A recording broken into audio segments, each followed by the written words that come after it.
Eu tinha só 13 anos quando ele tirou de mim o que eu mais guardava com tanto cuidado, aquilo que toda menina guarda para quando crescer. Nunca vou esquecer do seu olhar naquela noite, do medo que senti quando ele se aproximou da minha cama com aquelas mãos grandes e grossas. Meu nome é Ana Benedita. Hoje tenho 84 anos e vivo numa casinha simples em Piracicaba, no interior de São Paulo. Cuido da minha horta de couve e cheiro verde, das minhas galinhas caipiras, e passo os dias lembrando da vida que começou cedo demais, antes da hora, quando eu ainda era só uma menina. Estou sentada aqui no banco de madeira do meu quintal, sentindo o sol quentinho nas minhas costas velhas. As galinhas ciscam a terra em busca de minhocas. A minha horta me dá tudo o que preciso para viver. O vento balança as folhas do pé de jabuticaba que Arnaldo Campos plantou há mais de 60 anos. Ainda dá frutos docinhos todo verão, como se ele ainda estivesse aqui cuidando de tudo.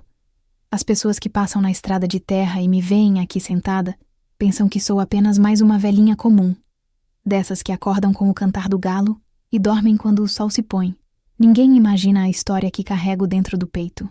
Uma história que marcou minha carne e minha alma, que começou num dia quente de janeiro de 1952, quando eu ainda tinha tranças no cabelo, pés descalços e um vestido remendado pela minha mãe.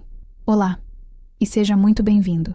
A história que você está prestes a ouvir é como uma daquelas porteiras de fazenda, pesadas e antigas, que rangem ao se abrir. Atrás dela, não há apenas uma paisagem, mas a memória de uma vida inteira, com seus caminhos de terra, suas tempestades inesperadas e o sol que, teimosamente, sempre volta a nascer.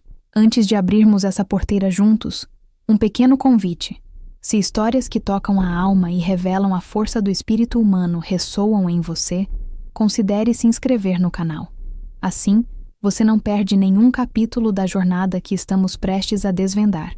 Agora, respire fundo. O cheiro de café e terra molhada já está no ar. O ar de novembro na fazenda Santa Luzia era denso e carregado, prenunciando a chuva que lavaria a poeira vermelha dos cafezais. Ana Benedita, agora com 17 anos, sentia a umidade nos ossos, uma premonição que nada tinha a ver com o clima. Estava na varanda da casa grande, supervisionando a secagem dos últimos grãos de café no terreiro, quando o barulho de um motor, estranho e invasivo naquele silêncio rural, quebrou a monotonia da tarde. Um carro preto, reluzente e coberto pela poeira da estrada, parou em frente à escadaria principal. Dela, desceu um jovem de talvez 20 e poucos anos, alto e magro, vestido com uma calça de linho e uma camisa branca que pareciam deslocadas naquele ambiente de trabalho árduo. Ele subiu os degraus com uma pressa contida, os sapatos de cidade fazendo um som seco na madeira do assoalho. Seus olhos, de um castanho tão escuro quanto os do pai, varreram a figura de Ana com uma mistura de curiosidade e desdém. Ele não a cumprimentou. Parou a poucos passos dela, o corpo rígido, o queixo erguido. Onde ele está? A voz dele era grave, polida, mas com uma aresta de impaciência. Ana apertou o tecido do avental com as mãos. Conhecia aquela inflexão de autoridade, mas esta era diferente da do coronel. Era fria, desprovida de qualquer calor. Boa tarde. O coronel Arnaldo está em seus aposentos, descansando. O médico recomendou repouso. O jovem soltou um riso curto, sem humor. Coronel Arnaldo? Para mim, ele é apenas meu pai. E quem é você para decidir quem pode ou não vê-lo? Ele deu um passo à frente, invadindo o espaço pessoal de Ana. O cheiro dele era de cidade, de um sabonete caro e de algo que ela não conseguia identificar. Talvez a própria arrogância. Ouvi rumores em Campinas sobre a nova protegida do meu pai. Uma menina do campo que de repente parece dona do lugar. O rosto de Ana queimou. Uma mistura de vergonha e raiva. Ela se manteve firme, a postura ereta que o próprio coronel lhe ensinara a ter. Meu nome é Ana Benedita, e eu não sou dona de nada. Apenas cuido do que o coronel me confiou. Confiou? Ele repetiu a palavra, saboreando-a com ironia. Meu pai está doente, fraco. É fácil manipular um homem em seu leito. Diga-me, o que você espera ganhar com isso? Um lugar no testamento? O nome da família? Cada palavra era uma pedra atirada contra ela. Ali, naquela varanda onde aprendera a ler o tempo e a prever as colheitas, Sentiu-se novamente como a menina assustada de 4 anos antes.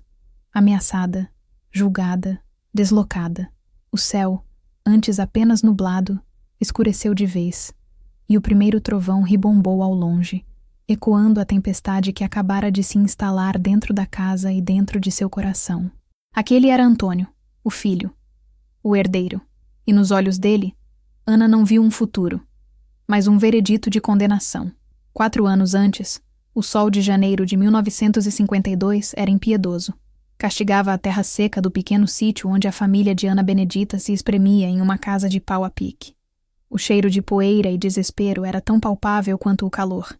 Ana, com seus 13 anos recém-completos, era a mais velha de 9 irmãos. Magra, de cabelos pretos e lisos, que caíam sobre os olhos assustados, ela já conhecia o peso do mundo. Seus dias eram uma rotina de buscar água no poço, cuidar das crianças menores e ajudar a mãe a transformar o pouco que tinham em comida na mesa. Naquela manhã, porém, a rotina foi quebrada. Seu pai, um homem curvado pelo trabalho na roça e pela preocupação, chamou-a para perto do fogão a lenha. Sua mãe, de olhos vermelhos e inchados, remexia uma panela sem realmente cozinhar nada. O silêncio era pesado, cortado apenas pelo choro do bebê no catre de palha. "Ana, minha filha", começou o pai, a voz rouca e trêmula. Ele não conseguia olhá-la nos olhos. "O coronel Arnaldo Campos esteve aqui. O dono da Santa Luzia. Ele precisa de ajuda na casa grande." Ana sentiu um frio percorrer sua espinha, apesar do calor sufocante. O nome do coronel era sussurrado com uma mistura de medo e respeito na capelinha do bairro. Um homem poderoso, dono de terras que se perdiam de vista, conhecido por sua rigidez e por não ter nem esposa nem filhos por perto. "Ele vai levar você", disse o pai, as palavras saindo como se fossem arrancadas de seu peito. "Ele vai cuidar de você, filha. Vai ter comida, roupa boa, uma cama de verdade. Aqui a gente não tem mais o que te dar." Atrás dele, sobre a mesa de madeira rústica, Ana viu o que a troca valia. Um saco de arroz, um de feijão, latas de banha e um rolo de fumo de corda. O preço de uma filha. Sua mãe soluçou baixo, virando o rosto para a parede. Ana não chorou. O choque era tão grande que secou suas lágrimas antes que pudessem nascer. Ela apenas assentiu, sentindo o chão desaparecer sob seus pés. Horas depois, uma carroça parou em frente à porteira do sítio. Era conduzida por um homem de feições duras, mas quem desceu foi o próprio coronel Arnaldo. Ele era mais alto e mais largo do que ela imaginava. As mãos, calejadas e enormes, seguravam um chapéu de palha. Seus olhos escuros a avaliaram de cima a baixo, sem expressão. Não era um olhar cruel, mas um olhar de quem avalia uma res, um pedaço de terra, um investimento. Sua mãe a abraçou com força, o corpo tremendo. Sussurrou em seu ouvido uma prece e enfiou em suas mãos a única coisa que podia lhe dar, uma boneca de pano com cabelos de palha de milho e um vestido feito de retalhos. Seu pai apenas tocou seu ombro, um gesto desajeitado e cheio de uma dor que ele nunca saberia expressar. Ana subiu na carroça, agarrou-se ao pequeno saco de lona com suas 2 mudas de roupa e a boneca de pano como se sua vida dependesse daquilo. Enquanto a carroça se afastava, ela olhou para trás. Viu sua casinha de barro diminuindo, seus irmãos acenando sem entender, sua mãe se curvando em prantos. Ela não se sentia vendida, sentia-se apagada. Uma página de sua vida estava sendo arrancada antes mesmo de ter sido completamente escrita. O medo era um nó em sua garganta, tão grande e apertado que ela mal conseguia respirar. A viagem na carroça pareceu durar uma eternidade. O balanço monótono, o rangido das rodas e o silêncio do coronel Arnaldo ao seu lado criavam uma bolha de tensão. Ana mantinha os olhos fixos na estrada de terra vermelha, observando a paisagem se transformar. As pequenas roças de milho e mandioca deram lugar a vastos e intermináveis canaviais, que balançavam ao vento como um mar verde. Depois, vieram os cafezais, organizados em fileiras perfeitas que subiam e desciam as colinas. Era uma demonstração de poder e riqueza que a mente da menina mal conseguia processar. Finalmente, após uma longa alameda de flamboyants, a casa grande da fazenda Santa Luzia surgiu. Era imensa, pintada de um branco que feria os olhos sob o sol forte. As janelas altas, com venezianas de um verde escuro, pareciam olhos observando-a. Uma varanda ampla, com piso de azulejos portugueses azuis e brancos, circundava a construção, oferecendo sombra e uma visão privilegiada de todo o vale. Era mais do que uma casa, era um palácio, um mundo completamente diferente do seu. O coronel Arnaldo parou a carroça e desceu com um movimento ágil para um homem de sua idade. Ele não ofereceu ajuda a Ana, que desceu desajeitadamente, as pernas trêmulas. Ela alisou o vestido puído, sentindo-se pequena e suja diante de tanta imponência. Venha, ele disse, a voz um comando seco, e começou a subir a escadaria. Ana o seguiu, o coração batendo descompassado. Ao cruzar a porta principal, um sopro de ar fresco a envolveu. O interior da casa era sombrio e fresco, um alívio bem-vindo do calor lá fora. O chão era de madeira escura e encerada, brilhando sob a luz que entrava pelas janelas. Móveis pesados e escuros, de um tipo que ela nunca tinha visto, ocupavam a sala de estar. Um grande relógio de pêndulo marcava o tempo com uma batida grave e solene, como o coração da própria fazenda. Havia um cheiro de cera, de madeira antiga e de algo mais. Um perfume de flores que vinha de um grande vaso sobre uma mesa. 3 mulheres surgiram de um corredor lateral, como se estivessem à espera. A primeira era uma senhora gordinha e de rosto redondo, com um sorriso bondoso nos lábios e um avental branco impecável. A segunda era mais jovem, magra e de feições sérias, quase severas, com os cabelos presos num coque apertado. A terceira, uma moça da idade de Ana, talvez um pouco mais velha, tinha olhos curiosos e um ar de quem preferia estar em qualquer outro lugar. Esta é Ana Benedita, anunciou o coronel sem rodeios. Ela ficará conosco. Zefa, você é a responsável por ela na cozinha. Tonha, ensine a ela o serviço da casa. Rosária, mostre onde ela vai dormir. As mulheres a olharam. No rosto de Zefa, a cozinheira, Ana viu uma centelha de pena. No de Tonha, a governanta, viu desconfiança. E nos olhos de Rosária, a lavadeira, uma ponta de desprezo. Elas eram as guardiãs daquele mundo, e Ana era a intrusa. Rosária a conduziu por um longo corredor, passando por portas fechadas que escondiam segredos que ela não ousava imaginar. O quarto de Ana não era na ala principal, mas nos fundos, perto da cozinha. Era pequeno, mas para ela era um luxo. Havia uma cama de ferro com um colchão de verdade, uma pequena cômoda de madeira e uma janela que dava para um pomar de laranjeiras. Era um quarto de criada, mas era o espaço mais limpo e organizado que ela já tivera. Quando Rosária a deixou sozinha, Ana sentou-se na beira da cama, o colchão afundando sob seu peso. Ela olhou para as próprias mãos, sujas da poeira do caminho. Colocou a boneca de pano sobre a colcha branca e engomada. A boneca parecia tão deslocada quanto ela naquele ambiente. O medo ainda estava lá, mas agora vinha misturado com uma estranha sensação de assombro. Ela estava por trás dos muros brancos, num mundo que não era o seu. E pela primeira vez, a pergunta que martelava em sua cabeça não era "o que vai acontecer comigo?", mas "quem eu preciso me tornar para sobreviver aqui?". As primeiras noites na fazenda Santa Luzia foram as mais longas da vida de Ana. Deitada na cama de ferro, ela ouvia os sons da casa grande se aquietando. O tic-tac do relógio na sala, o zumbido de um besouro contra a vidraça, o som distante de um animal no pasto. Cada ruído era amplificado pelo silêncio e pelo seu medo. Ela esperava, a cada noite, o som de passos no corredor se aproximando de sua porta. Esperava a mão pesada do coronel na maçaneta. Era isso que as mulheres cochichavam na capela, que homens velhos e ricos faziam com meninas pobres. Mas os passos nunca vieram. A porta nunca se abriu. O coronel Arnaldo mal falava com ela nos primeiros dias. Ele a observava de longe durante as refeições, que eram servidas na imensa mesa da sala de jantar. Ana comia em silêncio, intimidada pelos talheres de prata e pratos de porcelana, tentando imitar os modos de Tonha, que comia de forma rígida e calculada. O coronel comia devagar, os olhos percorrendo as páginas de um jornal de Campinas, aparentemente alheio à sua presença. A rotina era ditada pelas 3 mulheres. Zefa, a cozinheira, revelou-se um porto seguro. Em meio ao calor do fogão, à lenha e ao cheiro de temperos, ela ensinava a Ana a descascar legumes, a sovar a massa do pão e a ouvir. Nesta casa, menina, a gente aprende mais ouvindo do que falando, disse ela no segundo dia, enquanto entregava a Ana uma bacia de batatas para descascar.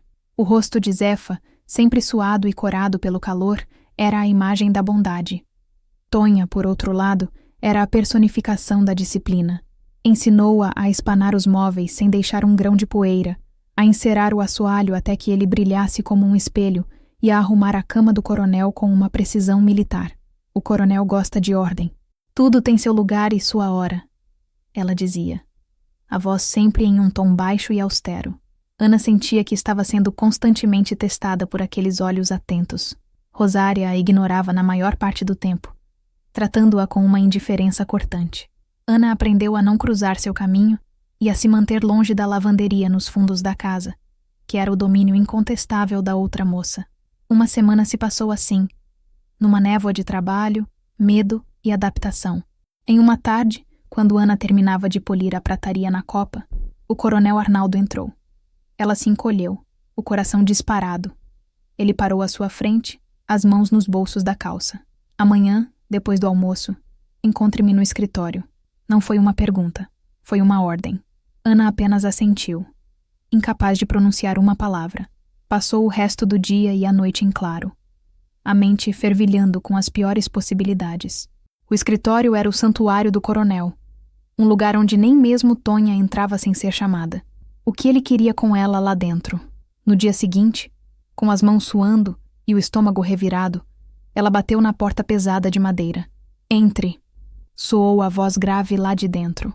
Ana abriu a porta e entrou. O escritório era forrado de estantes de livros que iam do chão ao teto. Uma grande mesa de mogno ocupava o centro, coberta de papéis, mapas e um tinteiro. O cheiro de fumo de cachimbo e papel velho impregnava o ar. O coronel estava sentado em uma poltrona de couro, um livro aberto no colo. Ele apontou para uma cadeira simples em frente à sua mesa. Sente-se. Ana obedeceu, sentando-se na beirada, pronta para correr. O coronel a observou por um longo momento, os olhos escuros indecifráveis. Então, ele fechou o livro e o colocou sobre a mesa. Era uma cartilha de alfabetização. Seu pai me disse que você não sabe ler nem escrever, ele disse. A voz calma, factual. Uma mulher que não sabe ler é cega. Ela depende dos olhos dos outros para ver o mundo. E os outros nem sempre são honestos. Ele empurrou a cartilha sobre a mesa, na direção dela. A partir de hoje você terá aulas, todos os dias, neste mesmo horário. A primeira lição é esta. Conhecimento é a única coisa que ninguém pode tirar de você. Nem um pai desesperado, nem um marido, nem um patrão. Entendeu? Ana olhou da cartilha para o rosto do coronel. Naquele momento, o medo que sentia por ele se transformou em algo novo, algo que ela não conseguia nomear. Era uma mistura de confusão, alívio e uma faísca de esperança. Ela não seria a esposa de cama do coronel. Seria sua aluna. E essa era uma reviravolta do destino que ela jamais poderia ter imaginado. A rotina de Ana na fazenda Santa Luzia ganhou um novo pilar. As manhãs eram dedicadas aos afazeres da casa sob o olhar vigilante de Tonha. As tardes, após o almoço, pertenciam ao escritório do coronel. O medo inicial de entrar naquele cômodo solene foi lentamente substituído por uma curiosidade ansiosa.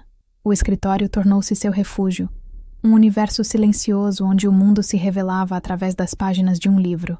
O coronel Arnaldo era um professor surpreendentemente paciente. Sua voz grave, que antes a intimidava, tornava-se calma e metódica ao explicar a forma de cada letra, o som que ela produzia.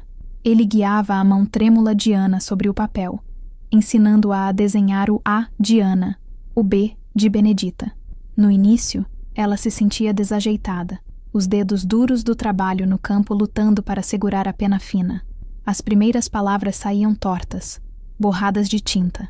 Não tenha pressa, dizia ele, limpando a ponta da pena com um pedaço de pano. A terra não dá frutos de um dia para o outro. O conhecimento também precisa de tempo para germinar.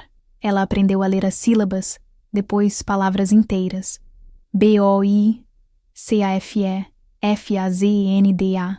Cada palavra que ela decifrava era uma pequena vitória, uma janela que se abria. Logo, ela estava lendo frases curtas na cartilha. A alegria que sentiu ao ler sua primeira história completa, sobre um menino e seu cachorro, foi tão intensa que lágrimas brotaram em seus olhos. O coronel apenas observou, um brilho quase imperceptível em seu olhar escuro. Enquanto sua mente se expandia no escritório, seu corpo e seus sentidos aprendiam os segredos da fazenda em outro lugar, a cozinha de Zefa. Se o escritório era o cérebro da casa, a cozinha era o seu coração pulsante. Ali, em meio ao vapor das panelas e ao cheiro de alho e cebola refogando, Ana descobriu um talento que não sabia possuir. Zefa não ensinava com palavras, mas com gestos. Mostrava a Ana como sentir o ponto da massa do pão apenas com o toque dos dedos, como saber se o feijão estava cozido pelo cheiro que exalava, como o segredo de uma boa carne de panela estava no tempo lento do cozimento, na paciência de deixar os sabores se fundirem. Cozinhar não é só misturar coisa, menina, Zefa dizia, enquanto provava uma colherada de molho. É entender o que cada ingrediente quer ser. O quiabo não gosta de pressa, senão baba. A couve tem que levar um susto no óleo quente, senão amarga. É como gente. Cada um tem seu jeito. Ana absorvia tudo. Suas mãos, que antes só conheciam a terra e a água do poço, aprenderam a picar uma cebola em cubos minúsculos, a enrolar um pão de queijo perfeitamente redondo, a acertar o ponto do doce de leite no tacho de cobre, mexendo sem parar até que ele ficasse escuro e cremoso. Havia uma harmonia inesperada entre seus dois mundos de aprendizado. No escritório, ela aprendia a ordem e a lógica das palavras e dos números. Na cozinha, aprendia a intuição e a magia das combinações. Os livros de contabilidade do coronel, que ele começou a lhe mostrar, falavam de sacas, quilos e litros. As receitas de Zefa falavam de uma pitada, um punhado, até dar o ponto. De alguma forma em sua mente, essas duas linguagens começaram a se complementar. Um dia, o coronel pediu que ela lesse em voz alta um trecho do jornal. A notícia falava sobre a cotação do café no Porto de Santos. Ana leu, a voz um pouco hesitante, mas as palavras fluindo com clareza. Quando terminou, ele a olhou por cima dos óculos. Você está aprendendo rápido, menina. Naquela mesma tarde, na cozinha, Zefa provou um refogado que Ana havia feito sozinha pela primeira vez. A cozinheira fechou os olhos, mastigou devagar e depois abriu um largo sorriso. Você tem a mão boa, Ana. Mão de quem entende o tempero da vida. Entre as letras e os temperos, Ana Benedita estava lentamente deixando de ser a menina assustada que chegara na carroça. Ela estava se descobrindo, estava encontrando o seu lugar, não como uma criada ou uma protegida, mas como alguém que aprendia, que criava, que se tornava indispensável de duas formas muito diferentes, mas igualmente importantes, para o funcionamento da fazenda Santa Luzia. O tempo na fazenda era medido pelas estações e pelas colheitas, não pelos dias no calendário. Ana viu a florada branca e perfumada do café cobrir as colinas, depois as flores darem lugar aos grãos verdes, que lentamente amadureciam até atingir um tom de cereja escura. Ela aprendeu a reconhecer o cheiro da chuva antes mesmo de a primeira nuvem aparecer no horizonte, e a saber, pelo canto dos pássaros, se o dia seria quente. Ela já estava na Santa Luzia há quase 2 anos. Aos 15, seu corpo de menina começava a dar lugar às curvas de uma mulher. Estava mais alta, mais forte, e uma confiança tranquila começava a se assentar em seus ombros. No escritório, já não lia apenas a cartilha. O coronel agora lhe dava livros de história e geografia, e até mesmo almanaques agrícolas. Ele a ensinava a fazer as contas da fazenda em grandes livros de capa de couro, a calcular os salários dos colonos, o custo das sementes, o lucro da safra. Na cozinha, ela já não era apenas a ajudante de Zefa. Era seu braço direito. Conhecia de cor o inventário da despensa. Sabia exatamente quando fazer os pedidos de farinha e açúcar na cidade e conseguia preparar o almoço para os peões quase sem supervisão. Sua crescente competência, no entanto, não passava despercebida e gerava atritos silenciosos. Tonha, a governanta, a observava com uma desconfiança que não diminuía. Via em cada gesto de Ana uma tentativa de usurpar seu lugar de autoridade na casa. Rosária, por sua vez, destilava seu ressentimento em comentários maldosos, sussurrados para os outros empregados, chamando Ana de a princesinha do coronel. Ana aprendera a ignorar, a se proteger com uma couraça de silêncio e trabalho. A primeira grande prova de sua nova posição veio de forma inesperada.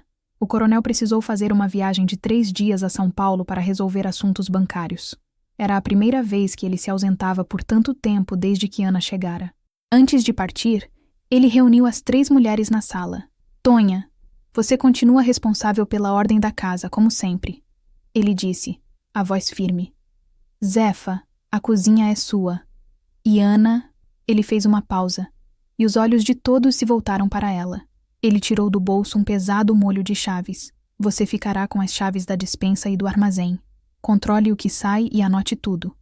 Você é responsável pelo estoque até a minha volta. O silêncio que se seguiu foi denso.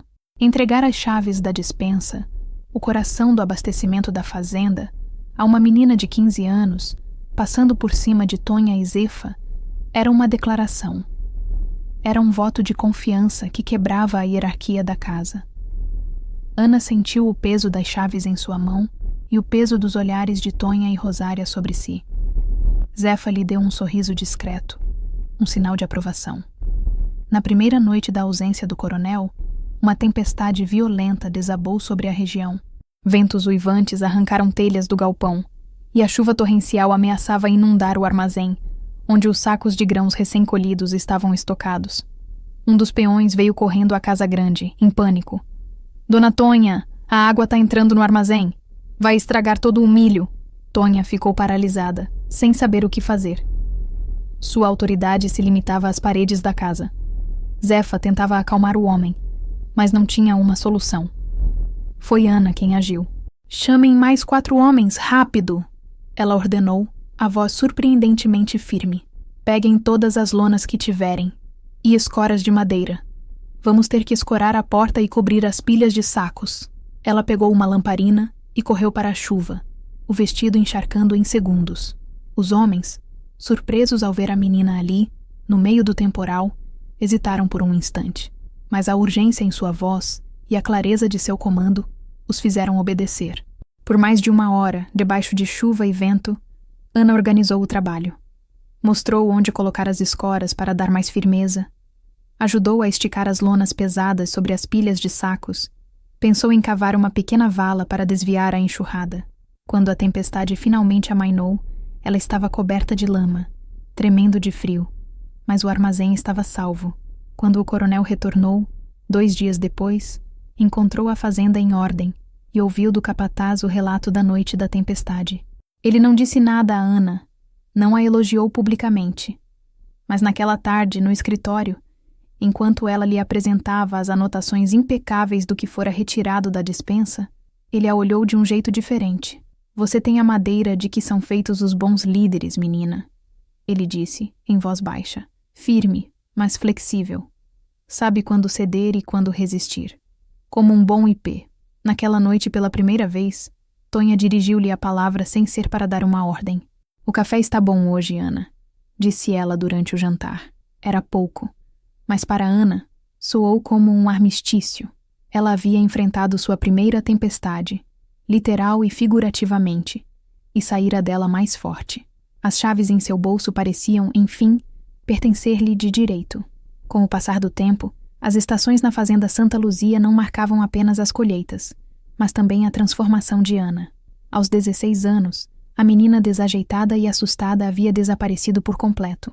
Em seu lugar, havia uma jovem mulher, de postura serena e olhar inteligente. Seu corpo ganhara formas, e seus cabelos, antes cortados de qualquer jeito pela mãe, agora eram longos e bem cuidados, presos em uma trança grossa que lhe caía pelas costas. Essa transformação física trouxe de volta um medo antigo, adormecido. Os olhares dos peões da fazenda, antes indiferentes, agora se demoravam nela com uma curiosidade que a deixava desconfortável. E em sua própria mente, a natureza de sua relação com o coronel Arnaldo voltava a ser uma questão nebulosa. Ele era seu protetor, seu professor, seu patrão. Mas o que mais ele esperava dela? A promessa implícita no acordo com seu pai ainda pairava no ar, como as nuvens de chuva que se acumulavam no verão. A chegada da sua primeira menstruação foi um evento solitário e assustador. Ela não tinha mãe a quem recorrer. Com vergonha, confidenciou a Zefa que a acolheu com a naturalidade de quem já viu de tudo na vida. A cozinheira lhe deu panos limpos, um chá de camomila para as cólicas e um abraço quente e silencioso, que dizia mais do que qualquer palavra. Mas a mudança em seu corpo reacendeu a ansiedade. Agora, ela era uma mulher. O acordo original, a razão pela qual fora levada de sua casa, voltava a assombrá-la. Será que agora o coronel viria cobrar a sua parte? A espera, que antes era por uma ameaça imediata, transformou-se numa expectativa angustiante por um futuro incerto. O coronel, um homem observador, percebeu a mudança em seu comportamento. Ana estava mais quieta, mais retraída, seus olhos novamente carregados de uma apreensão que ele pensava já ter desaparecido. Numa tarde quente, ele a encontrou na varanda, sentada num banco de madeira, o olhar perdido nos cafezais. Ele se aproximou em silêncio e sentou-se ao seu lado, não muito perto, respeitando o seu espaço. Por um longo tempo, ficaram ali, apenas ouvindo o zumbido das abelhas nas flores do jardim. Você está com medo de mim de novo, não está? Ele disse, finalmente, a voz mais suave do que o habitual. Ele não olhava para ela, mas para o horizonte. Ana engoliu em seco, o coração acelerado. Ela apenas assentiu, incapaz de mentir para ele. Ele suspirou, um som longo e cansado. Eu era um homem solitário, Ana, e estava ficando velho. Precisava de alguém para cuidar desta casa, para dar vida a estas paredes. Quando vi você, na porta daquela casinha pobre, vi uma inteligência em seus olhos que a miséria ainda não tinha apagado. Fiz um acordo com seu pai, um acordo nos moldes do nosso tempo, um costume antigo e cruel, eu sei. Mas o que eu queria não era uma esposa-mulher, mas uma herdeira, não de sangue, mas de espírito. Nay, ele finalmente se virou para ela, e seus olhos escuros estavam sérios, mas não havia neles ameaça, apenas uma gravidade solene. Eu tirei você da sua família, roubei parte da sua infância. Essa é uma dívida que eu tenho com você, e eu pretendo pagá-la com a única coisa de valor que eu possuo, a liberdade de escolha. Ele se inclinou um pouco para a frente, as mãos grandes apoiadas nos joelhos. Esta é a minha promessa a você, Ana Benedita. Eu vou continuar a te ensinar tudo o que eu sei sobre esta terra, sobre os números, sobre a vida. Vou cuidar de você e garantir que nada lhe falte. Quando você completar 18 anos, será uma mulher feita. Nesse dia, você terá uma decisão a tomar. Poderá escolher ser minha esposa de verdade, minha companheira nesta fazenda até o fim dos meus dias. Ou poderá escolher ir embora, com uma boa quantia de dinheiro para começar sua vida onde quiser, em Campinas, em São Paulo, onde seu coração mandar. A escolha será sua, e somente sua, e qualquer que seja ela, eu a respeitarei. As palavras dele caíram sobre o coração aflito de Ana, como uma chuva mansa em terra seca. A liberdade, uma escolha, eram conceitos que ela nunca ousara associar à sua própria vida. A dívida que ele sentia ter com ela era a sua salvação. O nó de medo que ela carregava no peito há anos começou a se desfazer.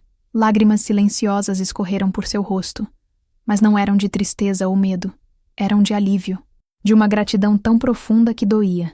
Até lá, ele concluiu levantando-se. Você é minha aluna e a guardiã desta casa. Nada mais.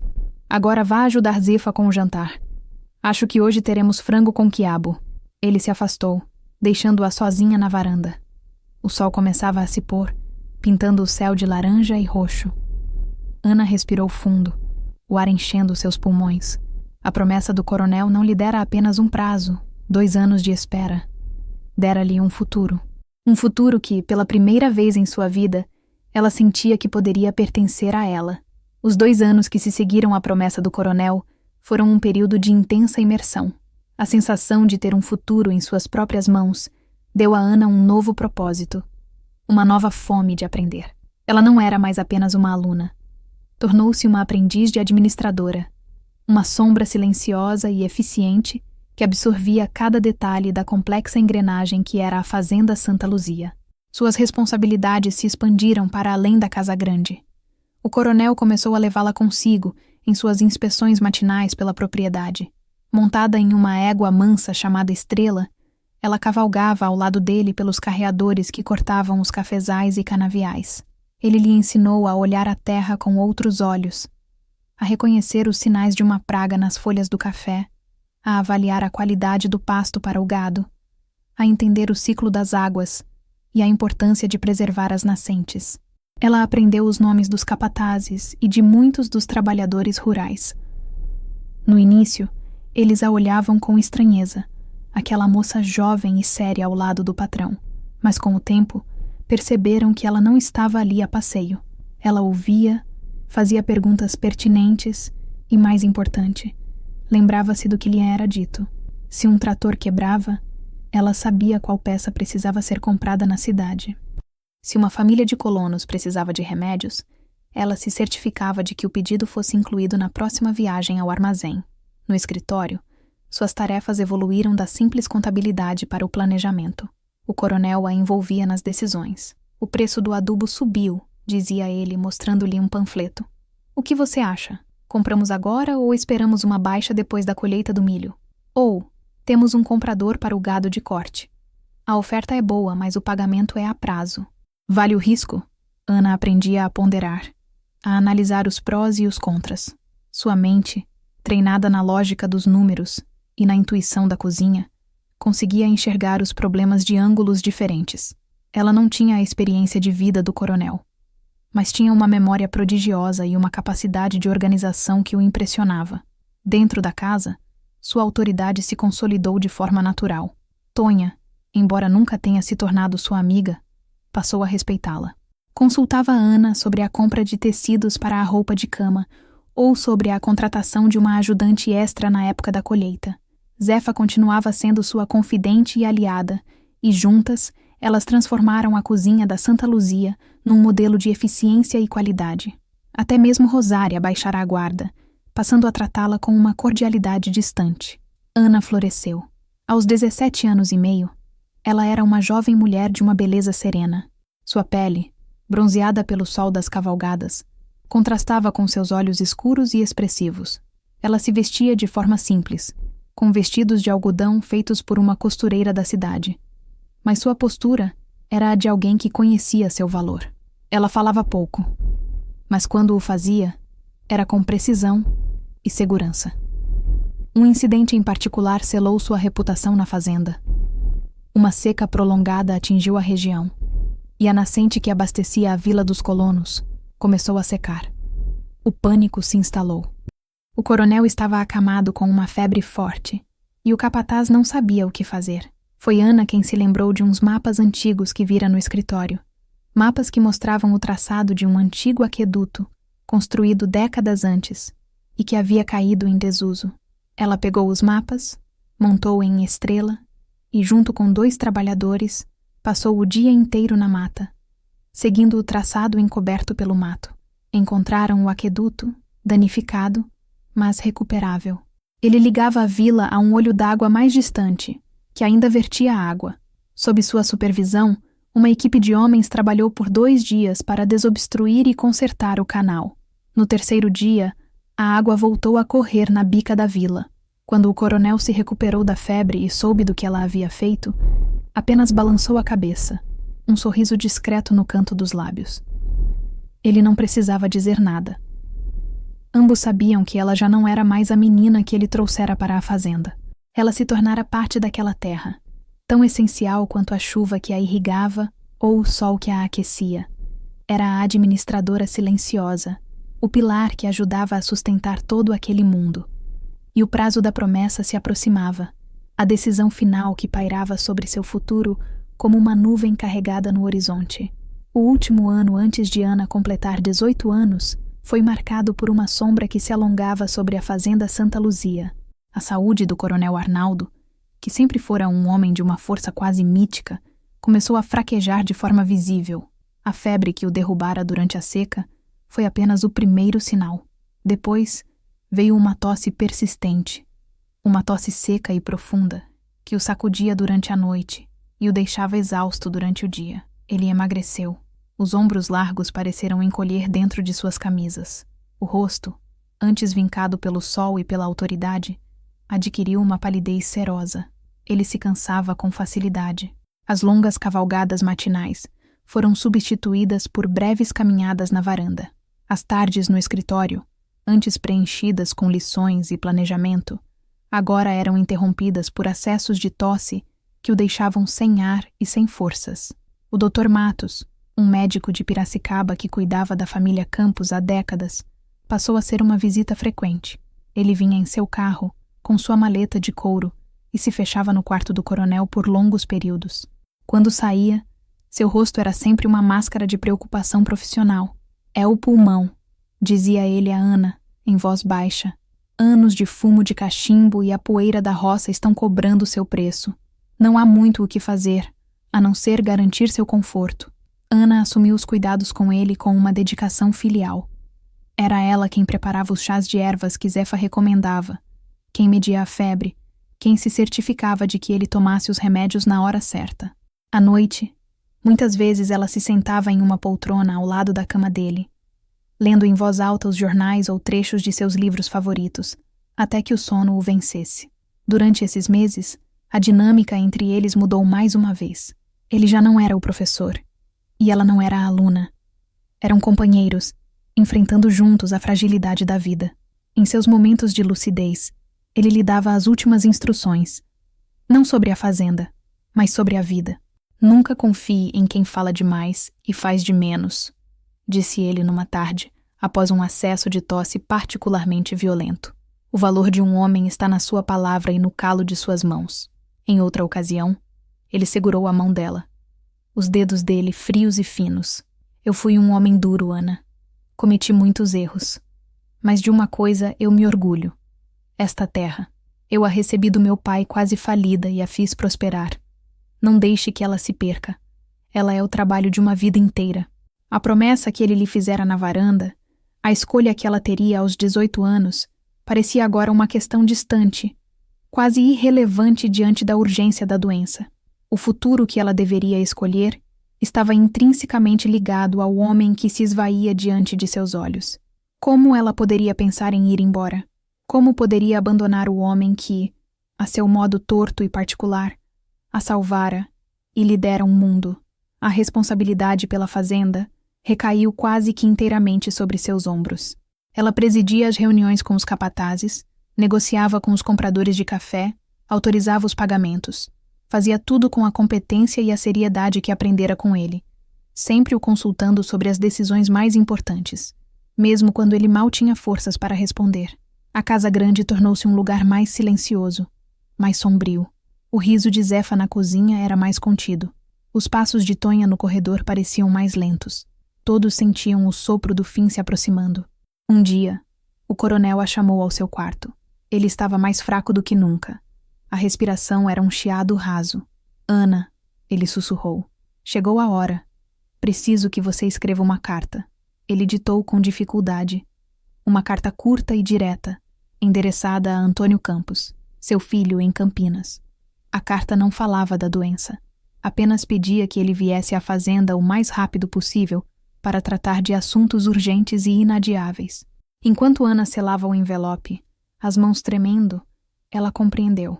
O coronel estava pondo sua casa em ordem, e a chegada de Antônio, o filho advogado de quem ele raramente falava, o herdeiro legítimo, significava a chegada de uma nova tempestade em sua vida, uma tempestade muito mais perigosa do que qualquer outra que ela já tivesse enfrentado. A carta foi enviada com um mensageiro de confiança, um homem que fazia o trajeto entre a fazenda e a estação de trem de Piracicaba 2 vezes por semana. A partir daquele momento, uma nova camada de tensão se depositou sobre a casa grande, uma espera ansiosa que parecia esticar as horas e os dias. Ana sentia o peso daquela carta em cada momento. Ela a escrevera com sua própria mão, a caligrafia esmerada que o coronel lhe ensinara. Mas as palavras eram o prenúncio de uma mudança sísmica em seu universo. Quem era Antônio? O coronel falava pouco sobre o filho, e o que Ana sabia era um mosaico de fragmentos recolhidos ao longo dos anos. Sabia que ele estudara direito em Campinas, que raramente visitava a fazenda e que a relação entre pai e filho era distante, marcada por uma discordância antiga que ninguém ousava comentar. Zefa, numa conversa sussurrada na cozinha, contou o que sabia. A mãe do moço morreu no parto. O coronel nunca se perdoou. Acho que ele olha para o filho e vê a mulher que perdeu. Criou o menino com rédea curta. Queria que ele fosse um homem do campo, que amasse esta terra como ele. Mas o rapaz tinha a cabeça nos livros. Queria a cidade, as leis. Bateram de frente a vida toda. Essa informação apenas aumentou a apreensão de Ana. Um filho ressentido, um estranho com direitos legais sobre tudo o que ela aprendera a amar e a cuidar. Como ele a veria? Uma serviçal? Uma oportunista que se aproveitara da solidão e da doença de seu pai? A posição que ela conquistara com tanto esforço, com tanto trabalho e dedicação, parecia de repente frágil, construída sobre a areia. Os dias que se seguiram foram de uma calma enganosa. O sol nascia, os pássaros cantavam, a rotina da fazenda seguia seu curso, mas por baixo de tudo havia uma correnteza de expectativa. Cada som de cavalo na estrada, cada latido dos cães, fazia o coração de Ana disparar. O coronel parecia ter reunido suas últimas forças para aquela espera. Ele se recusava a ficar apenas na cama, e com a ajuda de Ana e de um dos empregados, passava parte do dia em uma poltrona na varanda, os olhos fixos na alameda de Flamboyants por onde o filho deveria chegar. Ele não falava sobre Antônio, mas sua ansiedade era palpável. Ele queria consertar o que estava quebrado. Queria garantir o futuro da terra que era sua vida. Ana redobrou seus esforços, como se o trabalho pudesse afastar seus medos. Mergulhou nos livros de contabilidade, conferiu os estoques do armazém, planejou o plantio da próxima safra. Queria que, quando o herdeiro chegasse, ele encontrasse uma propriedade impecável, próspera, um testemunho silencioso de sua competência e de seu zelo. Era a única defesa que ela teria contra o julgamento que ela sabia estava por vir. Numa tarde, quase uma semana após o envio da carta, Ana estava no terreiro de secagem de café, explicando a um dos trabalhadores uma nova técnica para revolver os grãos que lera num almanaque.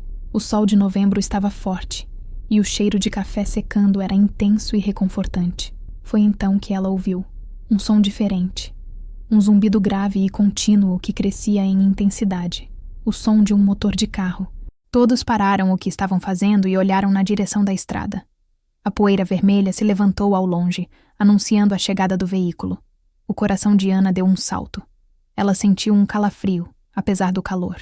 Limpou as mãos sujas de café no avental e caminhou lentamente em direção à casa grande. Sabia que deveria estar lá para recebê-lo.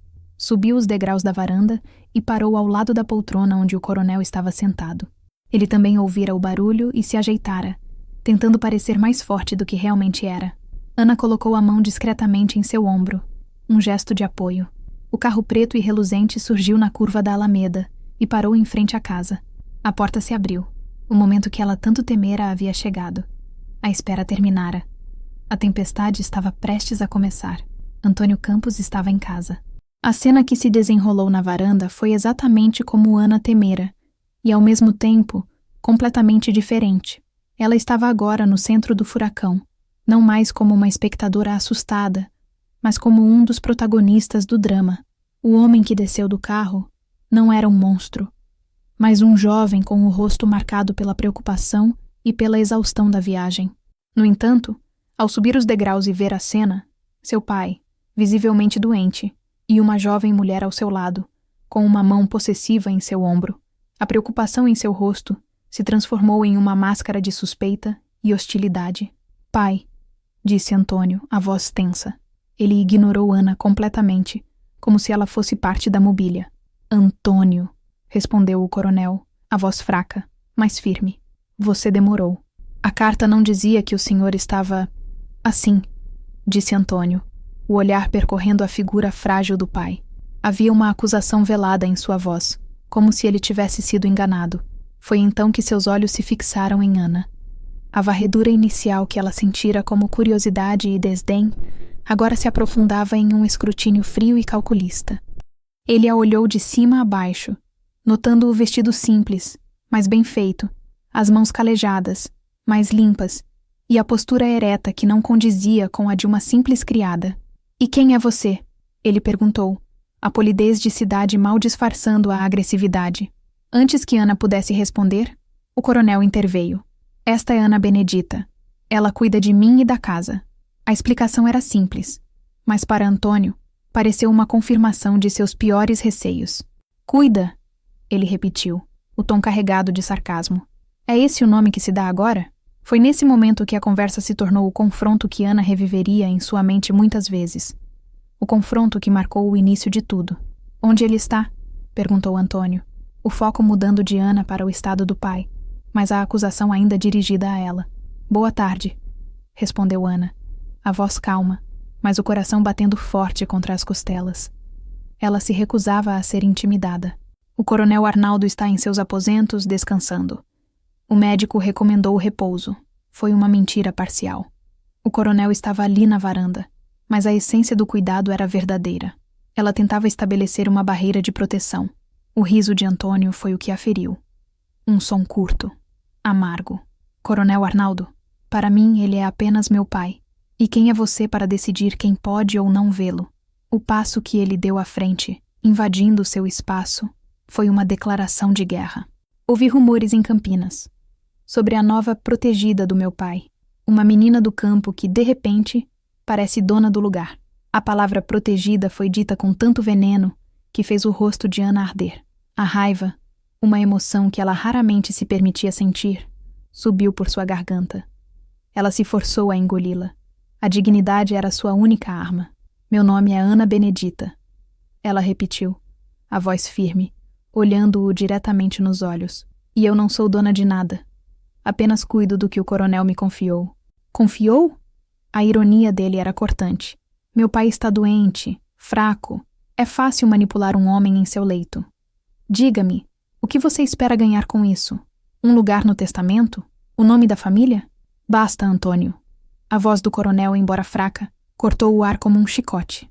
A autoridade, mesmo diminuída pela doença, ainda estava lá. Ana Benedita tem mais lealdade a esta terra em um dedo do que você em seu corpo inteiro. Ela não é o que você pensa. Você não sabe de nada. O trovão que ribombou ao longe pareceu sublinhar as palavras do coronel. A chuva, que estava ameaçando a tarde toda, começou a cair. Primeiro em gotas grossas e espaçadas, depois em uma cortina de água que lavou a poeira e esfriou o ar tenso da varanda. Antônio recuou um passo, surpreso pela defesa veemente do pai. Ele olhou de seu pai doente para a jovem mulher que o enfrentava com uma calma desafiadora. Ele viera preparado para encontrar uma intrusa, uma aproveitadora. Mas a dinâmica que encontrou era mais complexa. Ele via a devoção genuína nos olhos de Ana ao olhar para o coronel, e via no olhar do pai uma confiança inabalável nela. A premissa de sua visita estava clara em sua mente. Seu pai estava morrendo, e uma estranha estava no controle de tudo. Ele viera para resgatar seu patrimônio, para proteger o legado da família, mas a realidade, ele começava a suspeitar, era muito mais complicada. A batalha pela fazenda Santa Luzia não seria travada com advogados e documentos, mas ali, naquela casa, entre as complexas lealdades e os ressentimentos de um pai, um filho e a mulher que se encontrava entre eles. A chuva caía forte, mas a verdadeira tempestade estava apenas começando. A chegada de Antônio instalou um clima de guerra fria na casa grande. A chuva que caíra no primeiro dia pareceu se estender por toda a semana, mantendo um céu de chumbo sobre a fazenda e aprisionando os três, o pai doente, o filho desconfiado e a jovem administradora, sob o mesmo teto. O ar dentro da casa tornou-se rarefeito, pesado de palavras não ditas e acusações silenciosas. As refeições eram um exercício de tensão. Sentavam-se à longa mesa de madeira, muitas vezes em silêncio absoluto, o único som sendo o tilintar dos talheres na porcelana e o tic-tac do relógio de pêndulo. Antônio fazia questão de se sentar na cabeceira oposta à do pai, um ato simbólico que estabelecia sua própria autoridade. Seus olhos seguiam cada movimento de Ana, analisando como ela servia o coronel, como ela própria comia, como interagia com Zefa e Tonha. Era um olhar que a desnudava, que a julgava em cada detalhe. Ana, por sua vez, se refugiava em sua rotina. Acordava cedo, supervisionava o café da manhã, cuidava da medicação do coronel e depois se trancava no escritório com os livros de contabilidade. Era seu território, seu santuário de ordem e lógica em meio ao caos emocional da casa. Mas Antônio não a deixava em paz. Ele começou a questionar tudo. Pedia para ver os livros de contas, as notas fiscais, os registros de pagamento dos funcionários. Passava horas no escritório, em silêncio, revirando cada página, procurando por um erro, um desvio, qualquer indício de má-fé ou incompetência. Ana entregava-lhe tudo o que ele pedia, a postura sempre calma e profissional. O coração, um nó apertado no peito. Ela sabia que sua vida inteira na fazenda estava sendo auditada. O gasto com adubo no último trimestre foi alto. Ele comentou certa vez, sem tirar os olhos do livro-caixa. A terra estava fraca depois da seca. O coronel e eu decidimos que era um investimento necessário para garantir a qualidade da próxima safra de café. Ela respondeu, a voz neutra. O coronel e você? Ele levantou os olhos, uma sobrancelha barqueada. A implicação era clara. Que autoridade ela tinha para tomar tais decisões? Ana sustentou seu olhar. Sim, ele me ensinou a ler a terra. E os números. Os corredores da casa grande tornaram-se campos minados. Encontros casuais na copa ou na varanda eram carregados de uma eletricidade incômoda. Ele era formal, quase sarcasticamente polido. Bom dia, senhorita Benedita. Com licença, senhorita Benedita. O uso do senhorita era uma forma de lembrá-la de sua posição, de que ela era uma empregada, uma estranha, apesar da intimidade com que tratava seu pai. A equipe da casa sentia atenção e tomava partido. Zefa era abertamente leal a Ana, tratando Antônio com uma formalidade fria. Tonha, sempre uma legalista, dividia-se entre o respeito ao filho do patrão e a admiração relutante que passara a ter por Ana. Rosária, por outro lado, via em Antônio um aliado, uma chance de restaurar a antiga ordem, e perdia oportunidades de lhe fazer pequenas confidências e fofocas. O coronel Arnaldo observava tudo de sua poltrona ou de seu leito, a doença minando suas forças para intervir. Ele via o conflito nos olhos do filho e a resiliência silenciosa no rosto de Ana. Sua presença era, ao mesmo tempo, a causa da guerra e a única coisa que impedia que ela explodisse em um confronto aberto. Numa noite, incapaz de dormir, Ana foi até a cozinha buscar um copo de leite. Encontrou Antônio lá, sentado à mesa, um copo de cachaça na mão, o olhar perdido na escuridão da janela. Pela primeira vez, a máscara de hostilidade havia caído, e em seu lugar, ela viu o rosto de um homem preocupado e perdido. Ele a viu, mas não disse nada. Ana serviu seu leite e sentou-se na outra ponta da mesa em silêncio. Ele não parece melhorar, disse Antônio, a voz baixa, quase um sussurro. Era a primeira coisa que ele dizia a ela que não era uma pergunta ou uma acusação. Não, respondeu Ana suavemente. Ele está cansado. Ficaram em silêncio por mais um tempo. Por que você? Ele perguntou de repente, a voz novamente com uma aresta. De todas as pessoas, por que ele escolheu você? A pergunta não era sobre a fazenda, sobre os livros de contas. Era sobre algo mais profundo. Era sobre o afeto, a confiança, o lugar de filho que ele sentia ter sido roubado. Ana olhou para suas mãos sobre a mesa. Eu nunca pedi para ser escolhida, ela disse, a voz embargada pela emoção que tentava conter. Eu só fiz o meu melhor para ser digna da escolha que ele fez. Ela se levantou e deixou a cozinha, deixando-o sozinho com sua cachaça e suas perguntas. A breve trégua havia terminado, mas algo havia mudado. Ela o vira vulnerável. E ele, talvez pela primeira vez, a ouvira como uma pessoa, não como uma ameaça. O céu de chumbo ainda pairava sobre eles, mas uma pequena fresta de luz, quase imperceptível, havia se aberto. A trégua frágil que se estabelecera na cozinha naquela noite foi posta à prova de fogo. Literalmente, alguns dias depois. Uma frente fria e seca havia chegado à região, deixando o ar esturricado e a vegetação perigosamente inflamável. As noites eram frias e os dias de um sol pálido e vento cortante. Em uma dessas noites, um grito rasgou o silêncio da fazenda. Fogo! Fogo no paiol! Ana saltou da cama, o coração na boca, correu para a janela e viu o brilho alaranjado e sinistro dançando contra o céu escuro. O paiol, onde guardavam o feno para o gado e algumas ferramentas, estava em chamas. Ela não hesitou. Vestiu-se às pressas e desceu as escadas correndo. Na varanda, encontrou Antônio, já vestido, o rosto tenso e iluminado pelas chamas distantes. Os trabalhadores já corriam em direção ao incêndio, com baldes e enxadas. Fique aqui dentro! É perigoso!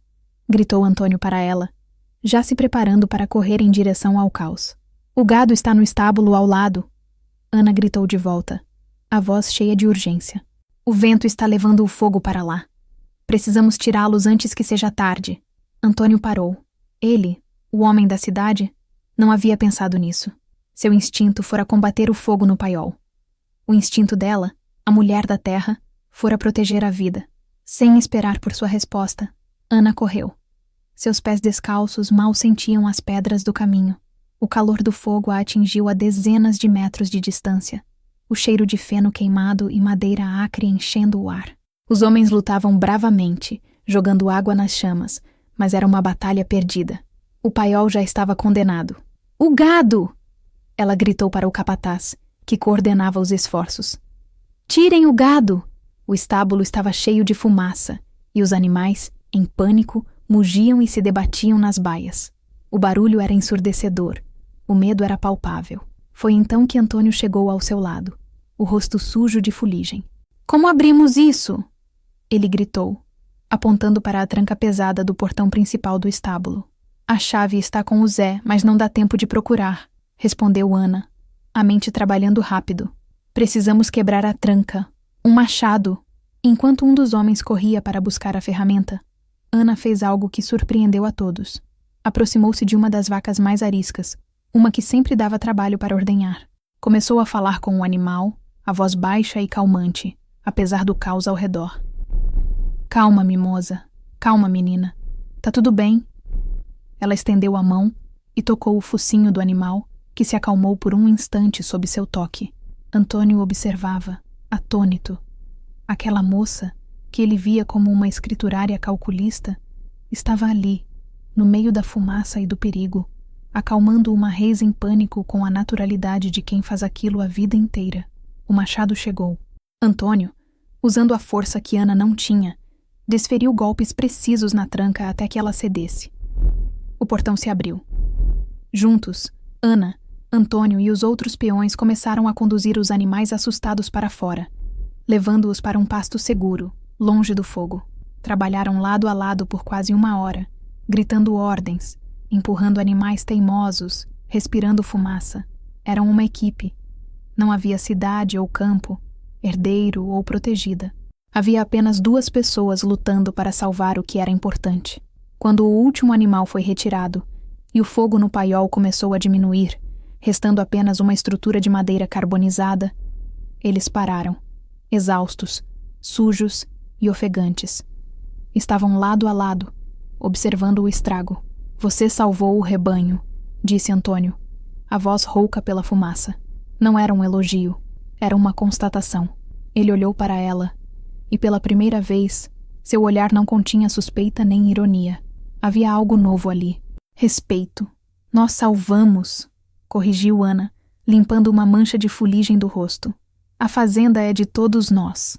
Naquela noite, sob um céu manchado de fumaça, a muralha de desconfiança entre eles finalmente começou a ruir. Ele a vira em ação. Vira sua coragem, sua conexão com a terra e com os animais. E ela vira nele não apenas o advogado arrogante, mas um homem disposto a sujar as mãos e a lutar pelo que era seu. O incêndio destruíra o paiol, mas construíra uma ponte frágil e inesperada entre os dois. O rescaldo do incêndio trouxe uma mudança sutil, mas profunda, na dinâmica da casa.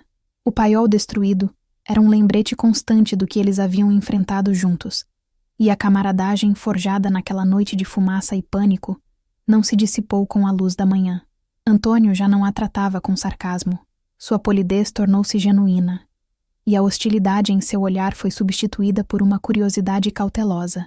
Ele começou a procurá-la, não para auditar suas contas, mas para entender. Passava menos tempo trancado no escritório e mais tempo acompanhando-a em suas tarefas. Ia com ela ao galinheiro, observava-a cuidar da horta, ouvia enquanto ela discutia com o capataz sobre a reconstrução do paiol. Ele estava, finalmente, tentando aprender a língua daquela terra que ele herdaria. As conversas mais significativas aconteciam à noite. O coronel, cada vez mais fraco, recolhia-se cedo. E na sala de estar, iluminada apenas pela luz trêmula de uma lamparina, Ana e Antônio se encontravam. No início, falavam sobre a fazenda. os custos da reconstrução, a saúde do gado, a previsão do tempo. Mas aos poucos, as conversas se aprofundaram. Meu pai, ele sempre foi tão silencioso? Perguntou Antônio numa noite, enquanto observava a chama da lamparina dançar. Ele fala muito, respondeu Ana com um pequeno sorriso. Mas não com a boca. Ele fala com os olhos, com as mãos quando toca a terra, com o jeito que cuida de um broto de café. Ela fez uma pausa. Ele me ensinou a ouvir esse silêncio. Antônio ficou pensativo. Comigo, o silêncio dele sempre soou como desaprovação. Eu queria os livros. Ele queria que eu sujasse as mãos de terra. Acho que nunca consegui ser o filho que ele esperava. Ana sentiu uma pontada de compaixão por aquele homem que, por trás da fachada de arrogância, carregava o peso de uma vida inteira de expectativas não cumpridas.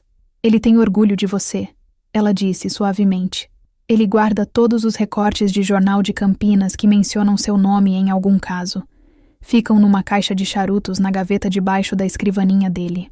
Antônio levantou os olhos, surpreso e visivelmente comovido.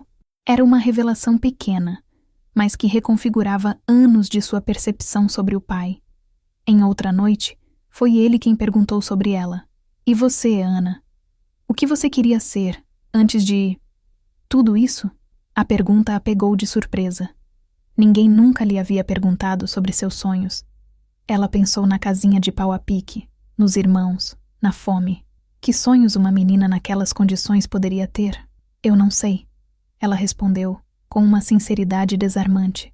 Acho que eu só queria não ter medo do dia de amanhã. Queria ter o suficiente para comer. E talvez um vestido novo para a festa de São João.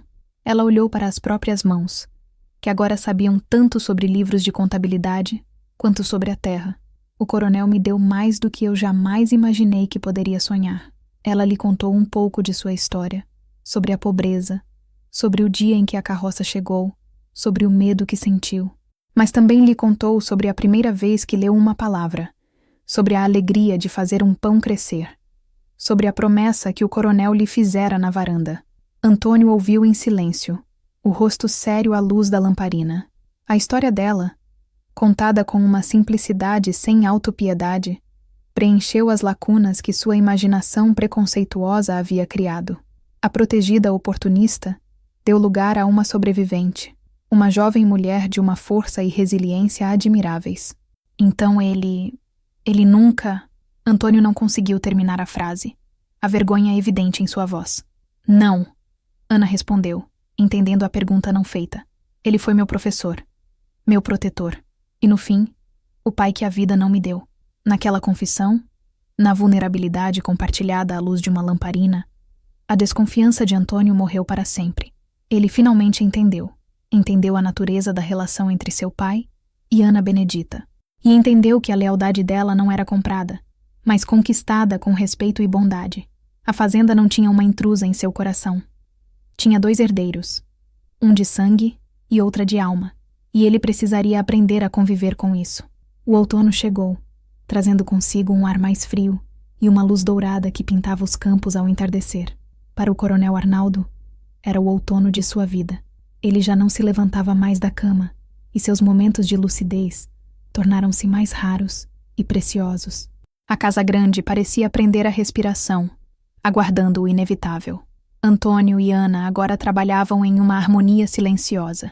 Ele cuidava dos assuntos legais e burocráticos, usando seu conhecimento para resolver pendências antigas da fazenda.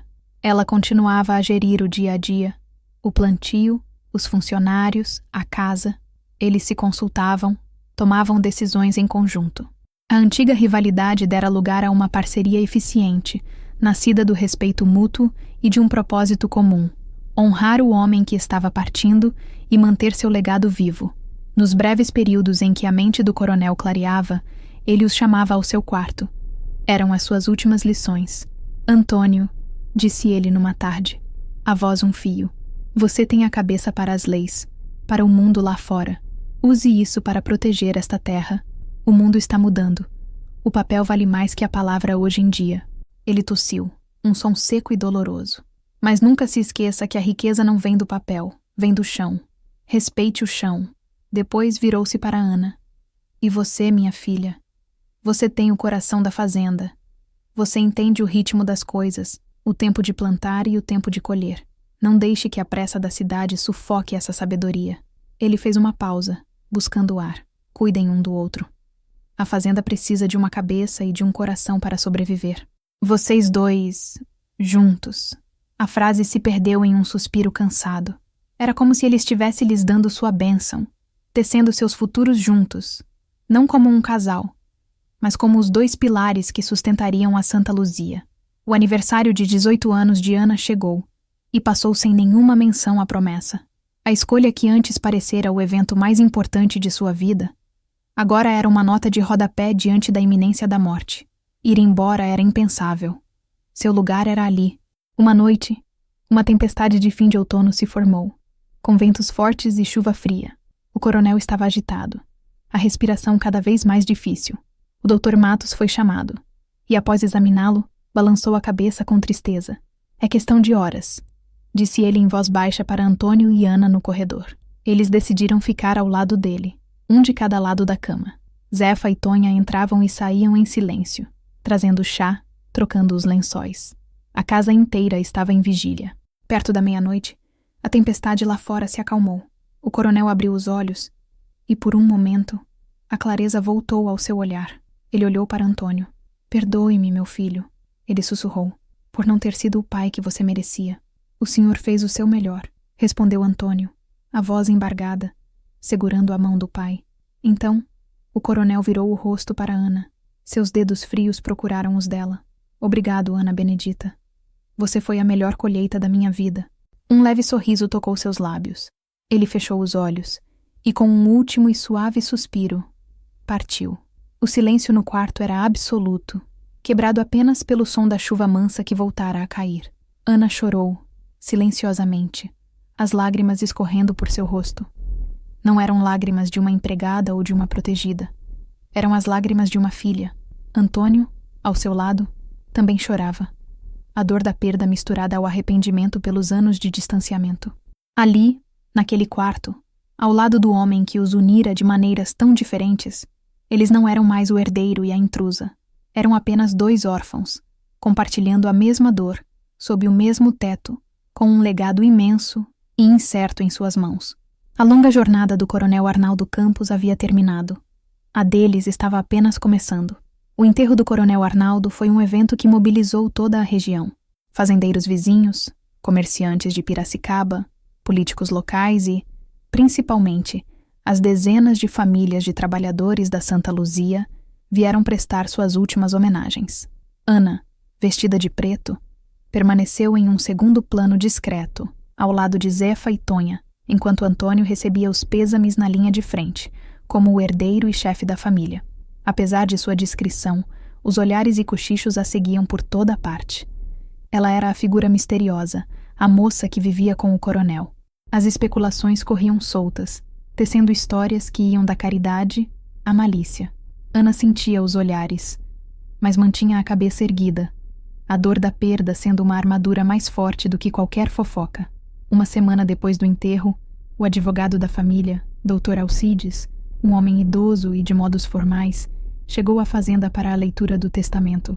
A reunião foi marcada para o escritório, o lugar que para Ana era sinônimo de aprendizado e segurança, mas que naquele dia parecia um tribunal. Apenas os mais próximos foram chamados. Antônio sentou-se na cadeira do pai.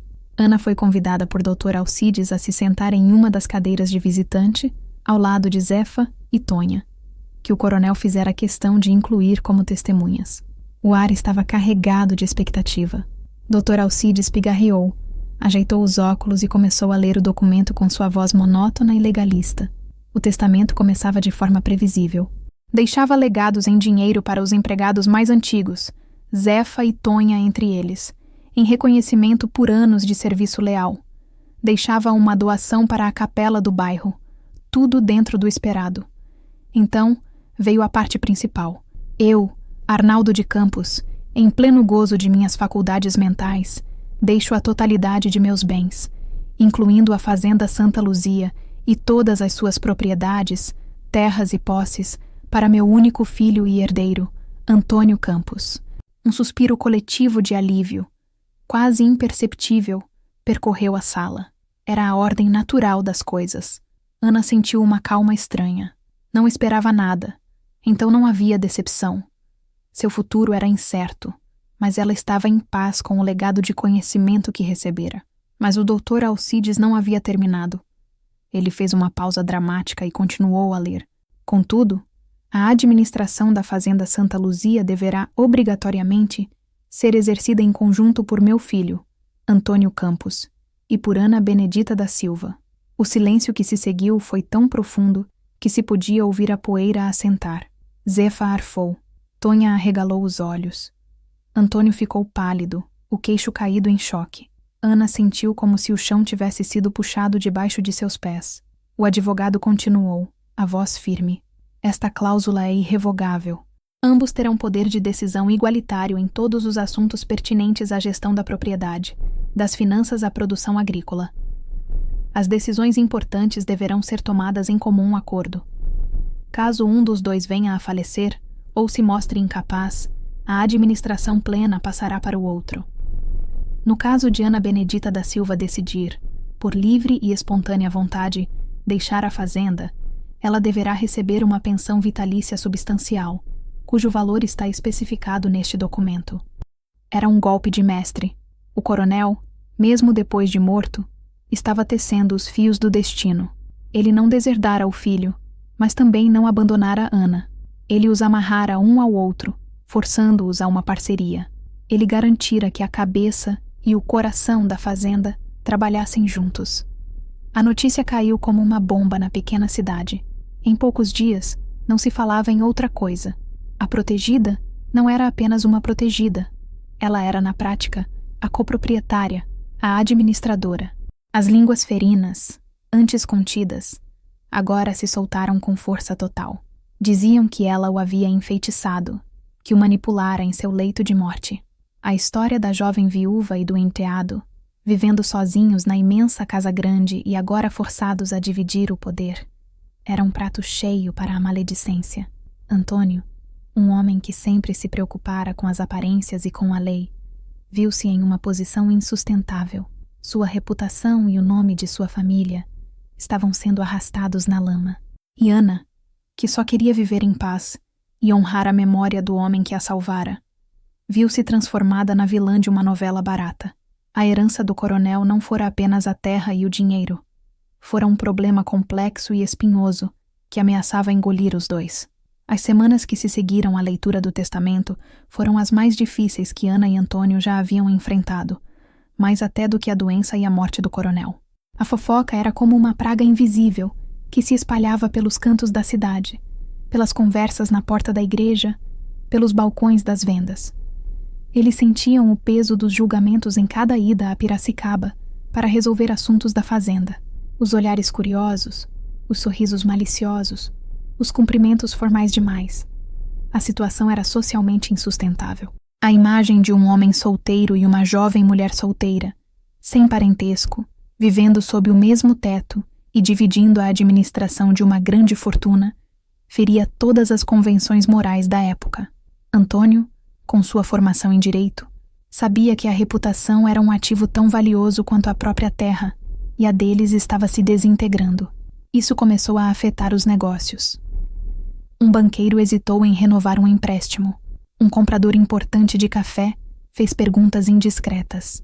A estabilidade da Santa Luzia, construída com tanto esforço pelo coronel, estava ameaçada pela instabilidade de suas vidas pessoais.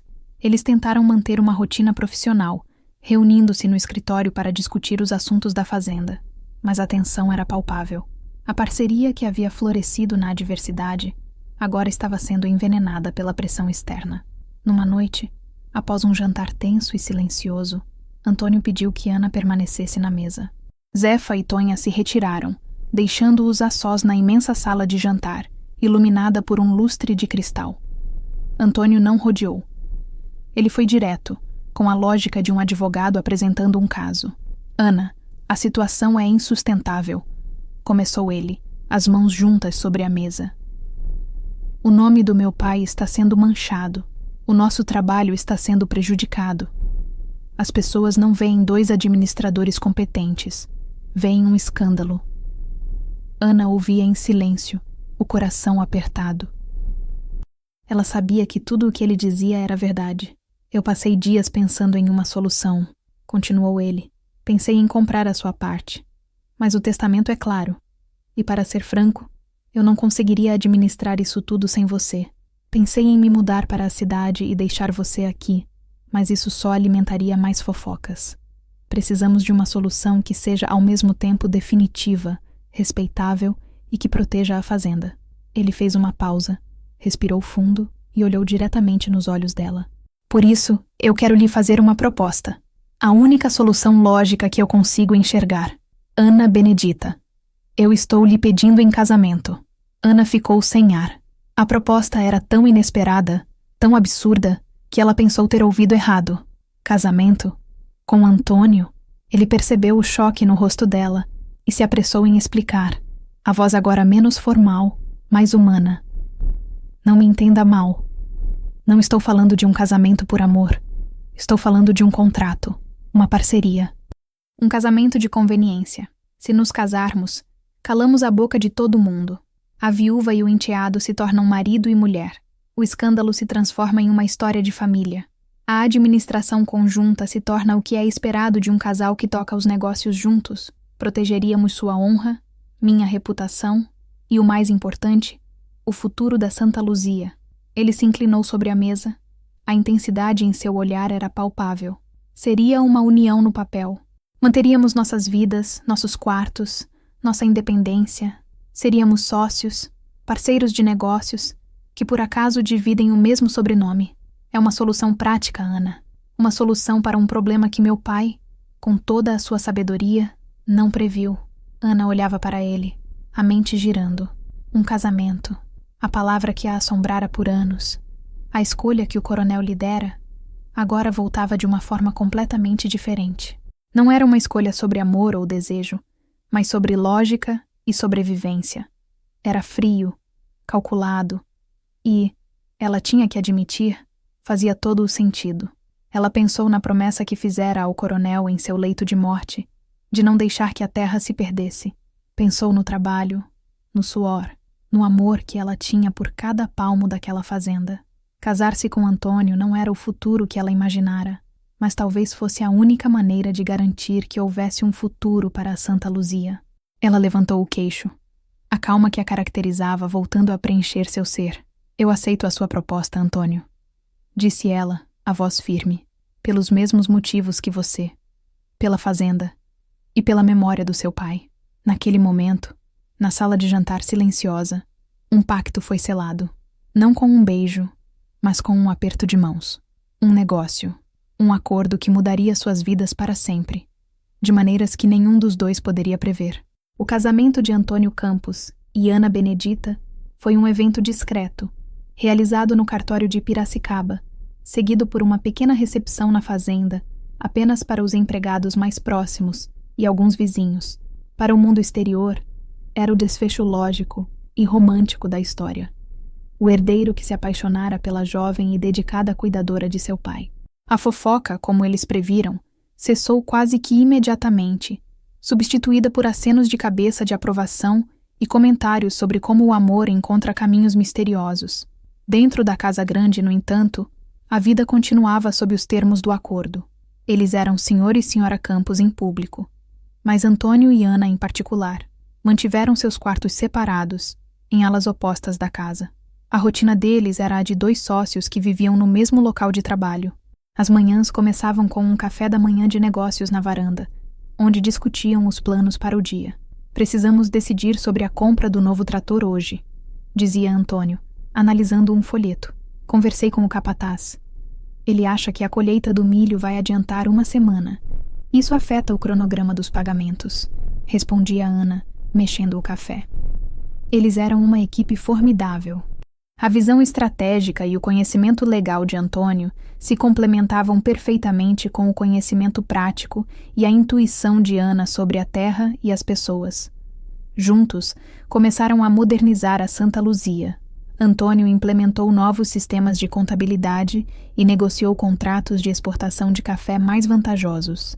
Ana introduziu técnicas de rotação de culturas que aprendeu em seus almanaques, melhorando a saúde do solo, e organizou uma pequena cooperativa entre as mulheres dos colonos para vender o excedente da produção de queijos e compotas.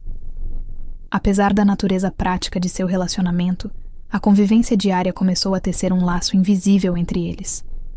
Eles descobriram pequenas coisas um sobre o outro. Ana aprendeu que Antônio, apesar de sua aparência séria, tinha um senso de humor seco e adorava o bolo de fubá de Zefa. Antônio descobriu que Ana, por trás de sua calma, tinha uma teimosia de ferro quando acreditava estar certa e que cantava baixinho quando achava que ninguém estava ouvindo. Havia momentos, cada vez mais frequentes, em que a formalidade se quebrava. Numa tarde, enquanto revisavam os planos para um novo sistema de irrigação, Ana se atrapalhou com um tinteiro, manchando os dedos e a planta. Ela soltou uma exclamação de frustração. Antônio, em vez de se irritar, riu, uma risada genuína e calorosa que Ana nunca tinha ouvido. Ele pegou um pano e, com uma delicadeza inesperada, limpou a tinta de suas mãos. O toque dele foi breve, profissional, mas um calor estranho percorreu o braço de Ana. Em outra ocasião, Antônio voltou exausto de uma viagem a São Paulo. Chegou com dor de cabeça e febre. Ana, sem hesitar, cuidou dele. Preparou um chá, trouxe compressas frias, leu para ele até que ele adormecesse, exatamente como fizera com seu pai. Quando Antônio acordou, no meio da noite, e a viu dormindo em uma poltrona ao lado de sua cama, ele sentiu algo mais do que gratidão. Sentiu uma ternura que o assustou. O amor, para eles, não chegou como um raio em céu azul. Chegou como a chuva fina que molha a terra devagar, sem que se perceba, até que tudo esteja fértil e verde. Nasceu no respeito pelo trabalho um do outro, na admiração pela força de caráter, nas pequenas gentilezas do cotidiano, nas risadas compartilhadas sobre a mesa de jantar. O casamento, que começara como um contrato para salvar a fazenda, estava lentamente salvando os dois da solidão que ambos carregavam. O laço que os unia já não era apenas o testamento do coronel ou o sobrenome que compartilhavam. Era algo mais profundo, mais forte, tecido no ritmo paciente do dia a dia, e ambos estavam começando a perceber que a casa que dividiam estava finalmente se tornando um lar. O ponto de virada, o momento em que o casamento de conveniência se desfez para dar lugar a algo real e inegável, aconteceu durante a festa de São João. Era uma tradição na Santa Luzia, uma grande celebração para todos os trabalhadores e suas famílias, com fogueira, quadrilha, comida e música. Ana, como anfitriã, estava radiante.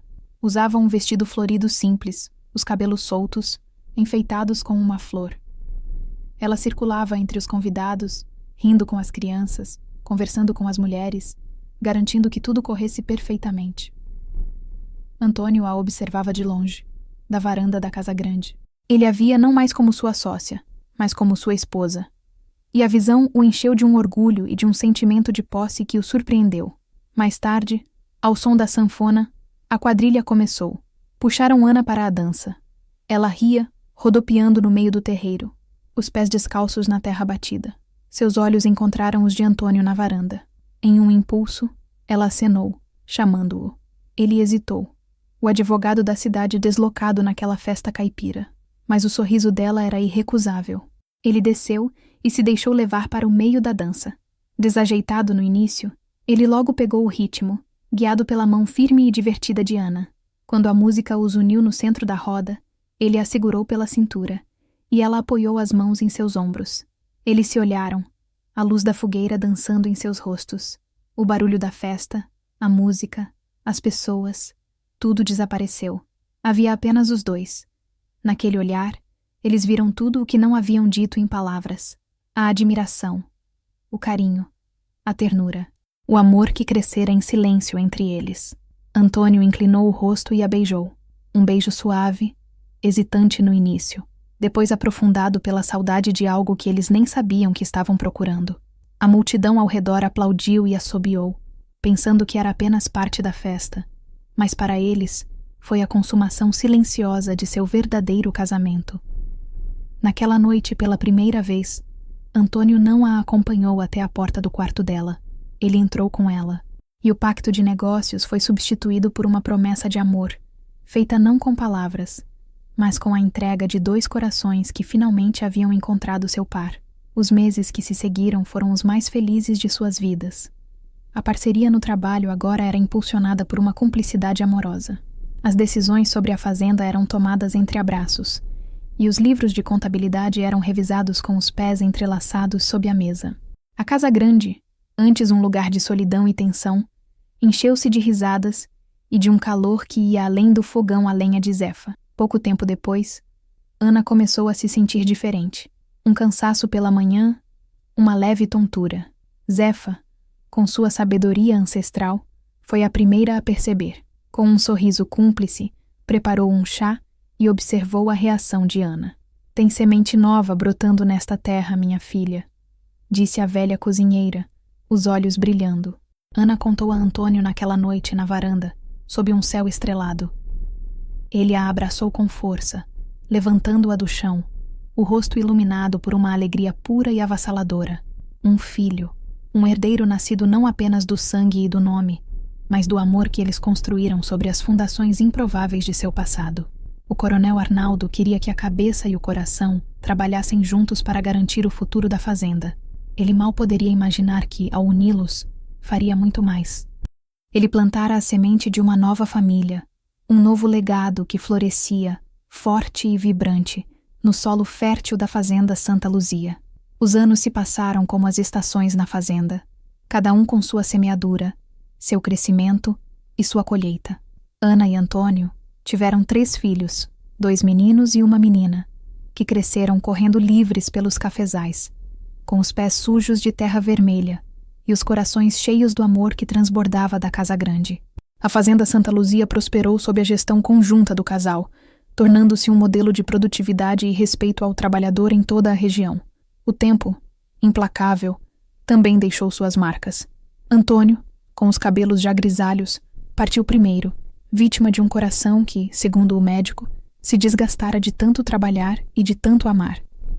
Deixou Ana com a fazenda, os filhos já criados, e uma saudade que se tornou sua companheira constante. E agora, aos 84 anos, Ana Benedita está sentada no banco de madeira de sua casinha simples, na beira da estrada vicinal que liga Piracicaba à Charqueada. Depois que os filhos assumiram a fazenda, trazendo seus próprios filhos e novas ideias, ela decidiu que era hora de se recolher. Queria um lugar menor, mais simples, onde pudesse cuidar de sua horta de couve e de suas galinhas. Um retorno às suas origens, mas agora por escolha, não por necessidade. O sol se põe, pintando o céu com os mesmos tons de laranja e roxo daquela tarde, tantos anos atrás, quando um coronel lhe prometeu a liberdade de escolha. Ela olha para suas mãos, agora enrugadas e manchadas pela idade e pelo trabalho na horta. São as mesmas mãos que aprenderam a segurar uma pena, a sovar um pão, a acalmar um animal em pânico, a segurar as rédeas de uma fazenda, a tocar o rosto do homem que amou e a embalar seus filhos. Sua vida não foi fácil. Começou com medo, com a dor de ser arrancada de sua família, o preço de um saco de mantimentos.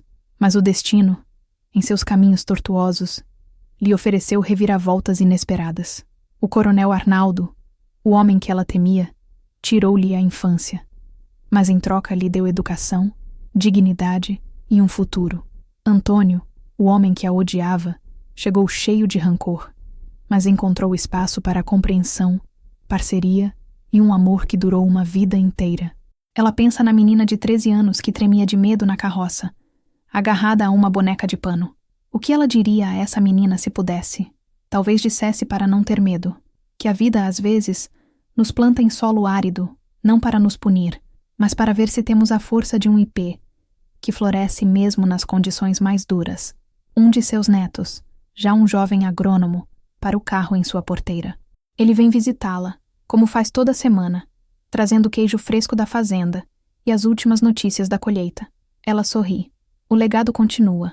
A semente que o coronel plantou, que ela e Antônio cultivaram, deu frutos que alimentarão gerações. Ela se levanta devagar, apoiando-se no neto. O ciclo se completa. A menina que foi vendida para garantir a sobrevivência de sua família ajudou a construir um império e uma nova família. E no silêncio de seu coração, Ela sabe que foi, de fato, a melhor colheita da vida do coronel. E a fazenda Santa Luzia, a melhor colheita da sua. E assim, a vida de Ana Benedita, tecida com os fios do medo, da resiliência e de um amor inesperado, encontra sua paz no entardecer. Se a jornada dela tocou seu coração, se você se emocionou com a força silenciosa desta mulher, deixe seu like para que mais pessoas possam conhecê-la. Comente abaixo o que mais marcou você nesta história. E claro, inscreva-se no canal para continuarmos a explorar juntos outras vidas, outras memórias, outras verdades. Muito obrigado por sua companhia.